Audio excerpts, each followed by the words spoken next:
তাকে বেশ্যা বলা হয়, জুতার মালা পরানো হয়, তখন তারা একেবারে নিশ্চুপ যদি থাকে তাহলে আমার মনে প্রশ্ন জাগে যে সত্যিকার অর্থে তারা যেই কথাগুলি বলে সেটাকে তারা কতটা বিশ্বাস করে।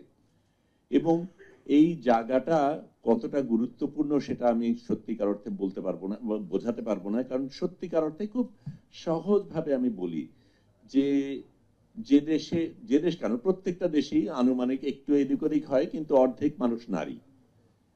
সেখানে অর্ধেক মানুষকে আমি যদি ক্ষমতাচ্যুত করি, অর্ধেক মানুষের সুযোগ না তৈরি করে দেই, অর্ধেক মানুষকে বঞ্চিত রাখি, তাহলে সেই দেশ উন্নতি করবে এটা ভাববার তো কোনো কারণ নেই।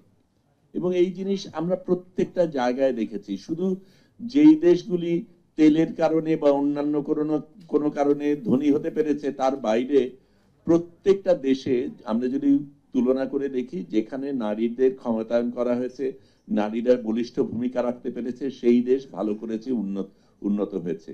এই হিসাবটা তো খুব পরিষ্কার এবং আমরা চারিদিকে এই জিনিসটা দেখছি, যেখানে সেখানে আমাদের এটা হচ্ছে না। এটা আমার দুঃখজনক। তবে একটু আগে মুনিয়া যে কথাটা বললেন তাতে আমার আরেক মুনিয়ার কথা মনে পড়ে যায়। এবং সামনে বসুন্ধরা টিস্যু যখন আমি প্রত্যেক সরকারি অফিসের সামনে দেখি, তখন আমার মনে পড়ে যায় যে সেই জায়গায় আমরা, সেখান থেকে আমরা কত দূর সরে গেছি। এবং এটা হচ্ছে, প্রতিদিন হচ্ছে, প্রত্যেকটা জায়গায় হচ্ছে, এবং আমরা বুলি ওড়াচ্ছি কিন্তু নীরব হয়ে আছি। এখানে দিলার আপাকে এখানে দেখছি, দেখে খুব ভালো লাগে, লড়াকু ব্যক্তি, সবসময় এখানে থাকেন। কিন্তু দিলার আপা না থাকলে এই জায়গাটা শুধু পুরুষরাই বসে থাকতো, এবং প্রত্যেক জায়গায় সেটাই হয়। আমরা আবার কিন্তু বক্তৃতার মধ্যে তাই দেখি, বক্তৃতার মধ্যে আমরা সমান অধিকারের কথা বলি, ক্ষমতায়নের কথা বলি। এই জায়গার থেকে আমরা কবে সরে আসবো আমরা জানি না, কিন্তু এক সময় নিজেদের তাকিয়ে নিজেদের দিকে আমাদের প্রশ্ন করতে হবে যে সত্যিকার অর্থে আমরা যা বলি আর যা করি তার মধ্যে ফারাকগুলি কোথায়, কেন, এবং কিভাবে এই ধরনের ফারাক রেখে আমরা পার পেয়ে যাই। এবং আমি এই জায়গায় এখন এই কথাগুলি বলছি, একই সময়ে সামনে যেই ঘটনাগুলি ঘটছে, আহমেদিয়াদের নিয়ে, অন্যান্য বিষয় নিয়ে যে ঘটনাগুলি ঘটছে, সেই জিনিসগুলি আমাদের দেশে এখন এই পর্যায়ে এই সময় হতে যাচ্ছে কি করে, হতে পারছে কি করে, সেটা নিয়ে ভাববার দরকার।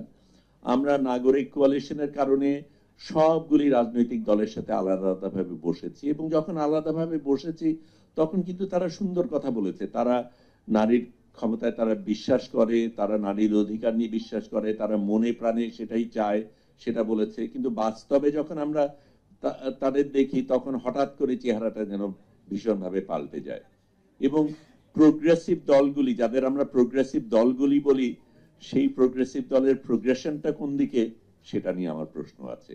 আমি এই ব্যাপারে বিশেষজ্ঞ নই, আমি শুধু নিজে যেটা দেখছি সেটার কথা বলি। এবং আমি সত্যিই বলতে চাই যে বাংলাদেশে যদি মৌলিক কোনো পরিবর্তন আসে, নারীর ক্ষমতায়ন যদি না হয়, সেটা কোনো কালেই হতে পারবে না।